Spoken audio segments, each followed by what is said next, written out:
embraced New York. The city's embraced him. He's embraced his desire or the idea that he could help bring the Knicks to prominence once again-ish. I mean, it's been a long time. And I don't think that he has anything to be ashamed of or hang his head over. Phil Jackson doesn't look good right now. Not that long ago, Phil Jackson was winning the debate as the greatest coach in NBA history. I mean, in the modern era, yeah, he had Jordan, he had Kobe and everybody, but Red Auerbach was, pre-modern NBA, and Phil Jackson was modern NBA, won 11 championships as a coach, and the only one of his primetime players who won without him was Shaq, and that was one championship. Everyone else, Jordan, Pippen, Gasol, everybody. Kobe only won with Phil. He looked really good. And now, how if Bill Belichick wants to trade with you, you're like, oh, careful. Yeah. Don't trade with Bill Belichick. He's going to get the better of the trade. Do you know how many teams are salivating at the idea of trading with Phil Jackson? And the reason I wanted to table the discussion before, Stephen A., about what could be influencing what Isola's hearing is it's not hard to imagine someone in the Knicks front office is trying to gin up interest or at least pressure on the Cavs to deal Love for Melo. Because what they know is Phil Jackson has so devalued Carmelo's trade value now that teams know, the Clippers know, the Cavs know, all the likely trade partners know is we can get Carmelo, and Phil Jackson is so incompetent in this respect that we don't have to give up anything really good for him. They know that. They saw the Shumpert and J.R. Smith to the Cavs trade. They saw the Tyson Chandler trade. Phil doesn't get anything back for those guys. So the league is going, oh, watch this. We're about to take the Knicks for Carmelo, not give up anything. And someone in the Knicks front office, apparently, it seems to me, is trying to create some pressure on the Cavs to deal Kevin Love so they're not humiliated in a trade loss right now. That's what I think is going on. I think Carmelo looks fine. I love me some Carmelo Anthony. I really do. Everybody knows that. Can't give him a pass. He looks bad. And I'm gonna tell you why. I'm gonna tell you why Carmelo Anthony looks bad.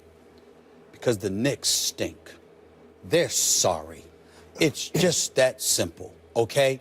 And at some point in time, when you're being paid $122 million, you gotta be the dude that has the capability to stop the bleeding.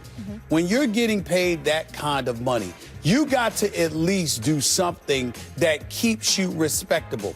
I don't like the team. I'm not overly impressed with the team that Russell Westbrook has. But look at how he balls. Look at the impact. They struggled in New Orleans with Anthony Davis, particularly when Drew Holiday took some time off to be with his wife, who was ailing.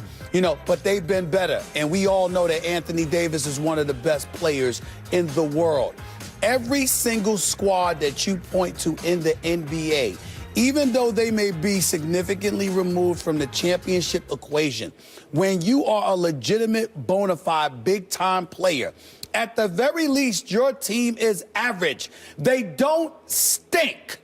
And Melo's New York Knicks stink. I cannot absolve him. So what I'm saying to you is this. Is he the biggest culprit? No.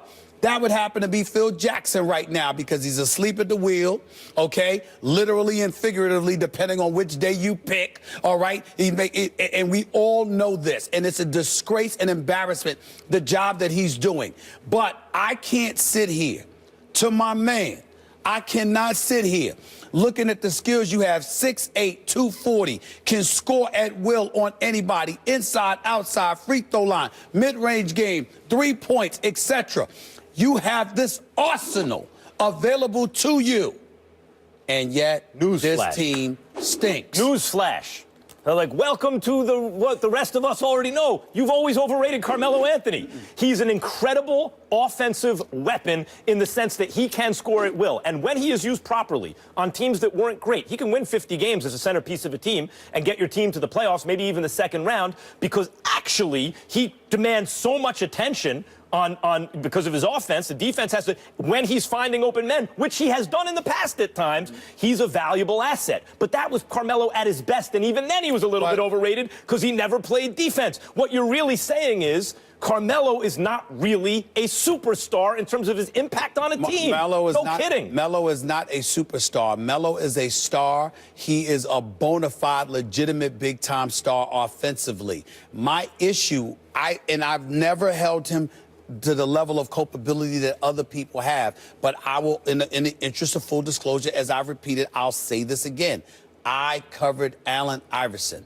Why is that a big deal? Forget the games for a second. I'm talking in terms of identity, in terms of impact. When you gave Allen Iverson the ball, you said, take me there.